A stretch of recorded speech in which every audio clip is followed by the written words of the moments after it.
कभी भी अमंगलमय वेश ना धारण करें। स्वच्छ वस्त्र पहने और श्वेत पुष्पों की माला धारण करें। उद्धत, उन्मत्त, मूढ़, अविनीत, शीलहीन, अवस्था और जाति से दूषित, अधिक अपव्ययी, वैरी, कार्य में असमर्थ, निंदित, धूर्तों का संग करने वाले, निर्धन, विवाद करने वाले तथा अन्य अधम पुरुषों के साथ कभी मित्रता ना करें।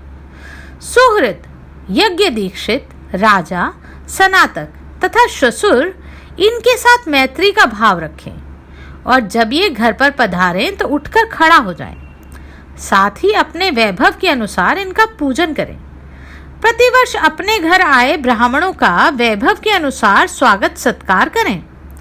अपने घर में यथास्थान देवताओं का भली भांति पूजन करके क्रमशः अग्नि में आहुति दें। पहली आहुति ब्रह्मा को, दूसरी प्रजापति को, तीसरी गुह्याओं को, चौथी कश्यप को तथा पांचवी अनुमति को दें। तत्पश्चात बलि वैश्वदेव करें। देवताओं के लिए पृथक पृथक स्थान का विभाग करके उनके लिए बलि अर्पण करें। उसका क्रम इस प्रकार है। एक पात्र में पहले पर्जन्य, जल और पृथ्वी को 3 बलियां दे। फिर पूर्व आदि प्रत्येक दिशा में वायु को बलि देकर क्रमशः उन दिशाओं के नाम से बलि समर्पित करें। तत्पश्चात मध्य में क्रमशः ब्रह्मा, अंतरिक्ष और सूर्य को बलि दें। उनके उत्तर भाग में विश्वदेवों और विश्वभूतों को बलि दें। फिर उनके भी उत्तर भाग में उषा और भूतपति को बलि समर्पित करें। तदनंतर पितृभ्य स्वधा नमः यूं कहकर दक्षिण दिशा में अपसव्य होकर पितरों के लिए बलि दें और वायव्य दिशा में अन्न का शेष भाग तथा जल लेकर यक्षमैतते निर्णजनम यह मंत्र पढ़कर उसे विधि पूर्वक छोड़ दें। फिर देवताओं और ब्राह्मणों को नमस्कार करें। दाहिने हाथ में अंगूठे के उत्तर और जो एक रेखा होती है वह ब्रह्म तीर्थों के नाम से प्रसिद्ध है। उसी से आचमन किया जाता है। तर्जनी और अंगूठे के बीच का भाग पितृतीर्थ कहलाता है। नांदीमुख पितरों को छोड़कर अन्य सब पितरों को इसी तीर्थ से जल आदि देना चाहिए। अंगुलियों के अग्रभाग में देव तीर्थ है। उसी से देव कार्य करने का विधान है। कनिष्ठिका के मूल भाग में कार्य तीर्थ है। इससे प्रजापति का कार्य किया जाता है। इस प्रकार इन तीर्थों से सदा देवताओं और पितरों के कार्य करने चाहिए, अन्य तीर्थों से कदापि नहीं। ब्रह्म तीर्थों से आचमन उत्तम माना गया है। पितरों का श्राद्ध और तर्पण पितृतीर्थ से, देवताओं का यज्ञ आदि देव तीर्थ से और प्रजापति का कार्य तीर्थ से करना श्रेष्ठ बताया गया है। नांदीमुख नाम वाले पितरों के लिए पिंडदान और तर्पण आदि कार्य प्रजापत्य तीर्थ से करने चाहिए। विद्वान पुरुष एक साथ जल और अग्नि ना लें। गुरु, पिता, देवता तथा ब्राह्मणों की ओर पैर ना फैलाएं। बछड़े को दूध पिलाती हुई गाय को ना छेड़ें। अंजलि से पानी ना पिएं। शौच के समय विलंब ना करें। मुख से आग ना फूंके। ब्राह्मणों, जहाँ ऋण देने वाला धनी, चिकित्सा करने वाला वैद्य, क्षत्रिय ब्राह्मण तथा जलपूर्ण नदी ये चारों ना हो वहाँ निवास नहीं करना चाहिए। जहाँ शत्रु विजयी बलवान और धर्मपरायण राजा हो वहीं विद्वान पुरुष को सदा निवास करना चाहिए। दुष्ट राजा के राज्य में कहाँ सुख है। जहाँ पुरवासी परस्पर संगठित और न्याय अनुकूल बर्ताव करते हों तथा सब लोग शांत एवं ईर्ष्या रहित हो, वहाँ का निवास भविष्य में सुख देने वाला होता है। जिस राष्ट्र में किसान बहुत हों परंतु वे बहुत घमंडी ना हों तथा जहाँ सब प्रकार के अन्न उत्पन्न होते हों वहीं बुद्धिमान पुरुष को निवास करना चाहिए। ब्राह्मणों, जहाँ अपने को जीतने की इच्छा रखने वाले मनुष्य पहले का शत्रु और सदा उत्सव में मग्न रहने वाले लोग, ये तीन सदा मौजूद हों, वहां कभी निवास नहीं करना चाहिए। जिस स्थान पर अच्छे स्वभाव वाले पड़ोसी हों, दुर्धर्ष राजा हों और सदा खेती उपजाने वाली भूमि हो, वहीं विद्वान पुरुषों को रहना उचित है। विप्रवरों, इस प्रकार मैंने तुम लोगों के हित के लिए यह सब बातें बताई हैं। अब मैं भक्ष्य और भोज्य की विधि से संबंध रखने वाली बातें बतलाऊंगा। घी अथवा तेल में पका हुआ अन्न बहुत देर का बना हुआ अथवा बासी भी हो तो वह भोजन करने योग्य होता है। गेहूं, जौ तथा गौरस की बनी हुई वस्तुएं तेल घी में ना बनी हो तब भी वे पूर्वत ग्रहण करने योग्य हैं। शंख, पत्थर, सोना, चांदी, रस्सी, कपड़ा, साग, मूल, फल, मणि, हीरा, मूंगा, मोती, पात्र और चमस, इन सब की शुद्धि जल से होती है। लोहे के पात्रों एवं हथियारों की शुद्धि पानी से धोने तथा पत्थर यानी शान पर रगड़ने से होती है। जिस पात्र में तेल या घी रखा गया हो उसकी सफाई गर्म जल से होती है। सूप, मृगचर्म, मूसल, ओखली तथा कपड़ों के ढेर की शुद्धि जल छिड़कने मात्र से हो जाती है। वल्कल वस्त्र की शुद्धि जल और मिट्टी से होती है। मिट्टी के बर्तन दोबारा पकाने से शुद्ध होते हैं। भिक्षा में प्राप्त अन्न, कारीगर का हाथ, बाजार में बिकने के लिए आई हुई शाक आदि वस्तुएं जिसके गुण दोष का ज्ञान न हो, ऐसी वस्तुएं और सेवकों द्वारा बनाई हुई वस्तु सदा शुद्ध मानी जाती है। जो बहता हो तथा जिसमें दुर्गंध न आती हो, ऐसा जल शुद्ध माना गया है। समयानुसार अग्नि से तपाने, बुहारने, गायों के चलने फिरने, लीपने, जोतने और जल छिड़कने से भूमि की शुद्धि होती है। बुहारने से घर शुद्ध होता है।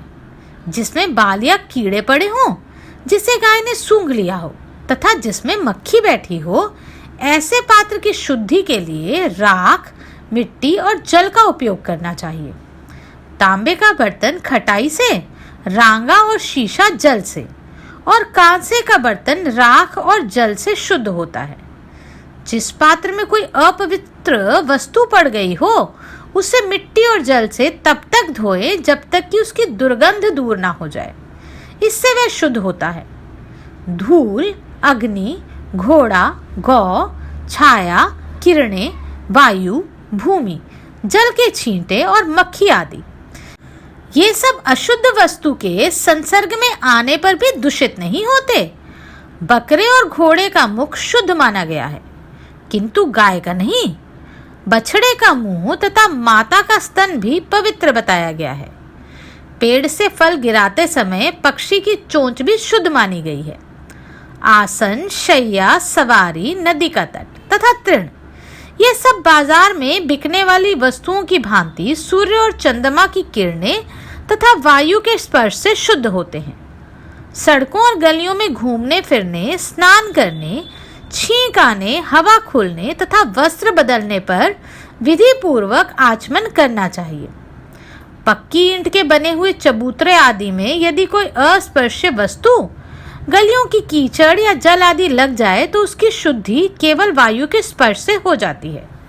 अनजाने में यदि दूषित अन्न भोजन कर लें तो 3 रात उपवास करने से शुद्धि होती है, और यदि जानबूझकर किया हो तो उसके दोष की शांति के लिए प्रायश्चित करने से शुद्धि होती है। रजस्वला स्त्री, नवप्रसूता स्त्री, चांडाल तथा मुर्दा ढोने वाले मनुष्य से छू जाने पर शुद्धि के लिए स्नान करना चाहिए। मनुष्य की गीली हड्डी का स्पर्श कर लेने पर ब्राह्मण स्नान करने से शुद्ध होता है, और सूखी हड्डी का स्पर्श करने पर केवल आचमन करके गाय का स्पर्श या सूर्य का दर्शन करने से वह शुद्ध हो जाता है। थूक और उपटन को ना लांघे। जूठन, मलमूत्र और पैरों की धोवन को घर से बाहर फेंके। दूसरों के खुदाए हुए पोखरे आदि में 5 लौंदे मिट्टी निकाले बिना स्नान न करें। देवता संबंधी सरोवरों और गंगा आदि नदियों में सदा ही स्नान करें। असमय में उद्यान आदि के भीतर कभी न ठहरें। लोक निंदित पुरुषों तथा विधवा स्त्रियों से कभी वार्तालाप न करें। रजस्वला स्त्री, पतित मुर्दा, विधर्मी, प्रसूता स्त्री, नपुंसक, वस्त्रहीन, चांडाल, मुर्दा ढोने वाले तथा परस्त्रीगामी पुरुषों को देखकर विद्वान पुरुष अपनी शुद्धि के लिए सूर्य का दर्शन करें। अभक्ष्य पदार्थ, भिक्षुक, पाखंडी, बिल्ली, गधा, मुर्गा, पतित, जाति बहिष्कृत, चांडाल, ग्रामीण सुअर तथा अशौच दूषित मनुष्यों का स्पर्श कर लेने पर स्नान करने से शुद्धि होती है। जिसके घर में प्रतिदिन नित्य कर्म की अवहेलना होती है तथा जिसे ब्राह्मणों ने त्याग दिया है, वह नराधम पाप भोगी है। नित्य कर्म का त्याग कभी नहीं करना चाहिए। उसे न करने का विधान तो केवल मरना शौच और जनना शौच में ही है। अशौच प्राप्त होने पर ब्राह्मण 10 दिन, क्षत्रिय 12 दिन तथा वैश्य 15 दिनों तक दान, होम आदि कर्मों से अलग रहें। शूद्र 1 मास तक अपना कर्म बंद रखें। फिर अशौच निवृत्त होने पर सब लोग अपने शास्त्रोक्त कर्मों का अनुष्ठान करें। मृतक का दाह संस्कार करने के बाद उसके गोत्र वाले लोगों को चाहिए कि बाहर जलाशय आदि में जाकर पहले, चौथे, 7वें और 9वें दिन उस प्रेत के लिए जलांजलि दें। दाह संस्कार के चौथे दिन समान गोत्र वाले भाई बंधुओं को प्रेत की चिता से उसकी अस्थियों का संचय करना चाहिए। अस्थि संचय के बाद उनके अंगों का स्पर्श किया जा सकता है। फिर समानोदक पुरुष अपने सब कर्म कर सकते हैं। जिस दिन मृत्यु हुई हो उस दिन समानोदक और सपिंड दोनों का स्पर्श किया जा सकता है। धन के लिए चेष्टा करते समय या स्वेच्छा से अथवा शस्त्र, रस्सी, बंधन, अग्नि, विष, पर्वत से गिरने तथा उपवास आदि के द्वारा मृत्यु होने पर और बालक, परदेसी एवं परिव्राजक की मृत्यु होने पर तत्काल अशौच निवृत्त हो जाता है। कुछ लोगों के मत में 3 दिनों तक अशौच बना रहता है। यदि सब पिंडों में से एक की मृत्यु होने के बाद थोड़े ही दिनों में दूसरे की भी मृत्यु हो जाए तो पहले के अशौच के साथ ही दूसरे का अशौच भी निवृत्त हो जाता है। अतः पहले के अशौच में जितने दिन शेष हों उतने ही दिनों के भीतर दूसरे का भी श्राद्ध आदि कर्म कर देना चाहिए। जनना शौच में भी यही विधि देखी गई है।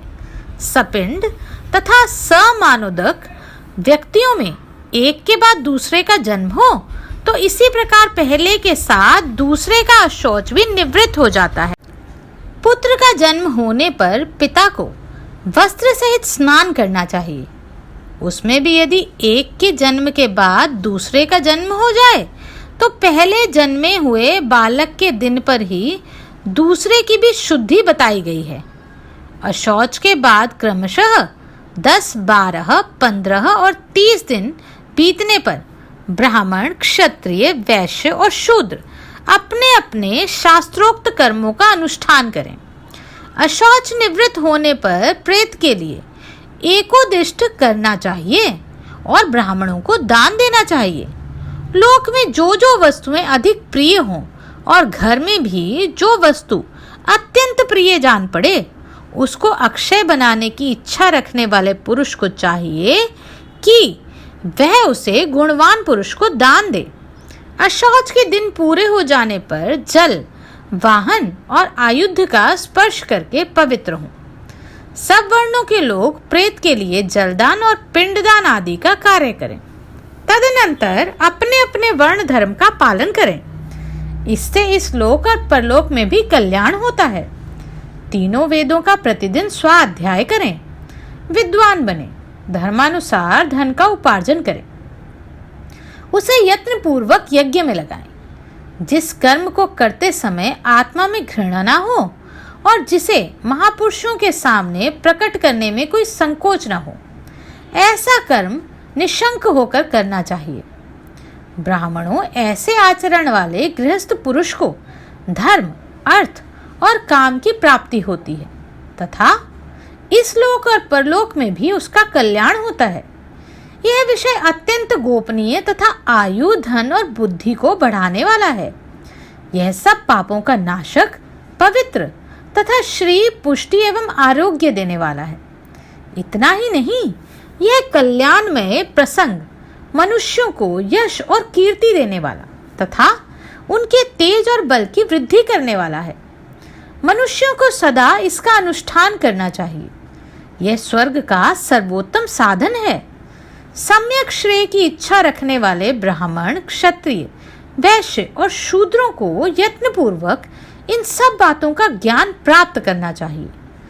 जो इस विषय को भली भांति जानकर नित्य निरंतर इसका अनुष्ठान करता है, वह सब पापों से मुक्त हो स्वर्गलोक में प्रतिष्ठित होता है। द्विजवरों, यह मैंने सार से भी अत्यंत सारभूत तत्व का वर्णन किया है। यह श्रुतियों तथा स्मृतियों द्वारा प्रतिपादित धर्म है। हर एक को इसका उपदेश नहीं देना चाहिए। जो नास्तिक हो, जिसकी बुद्धि खोटी हो, जो दंभी, मूर्ख और कुतर्कपूर्ण वार्तालाप करने वाला हो, ऐसे मनुष्य को कदापि इसका उपदेश नहीं देना चाहिए।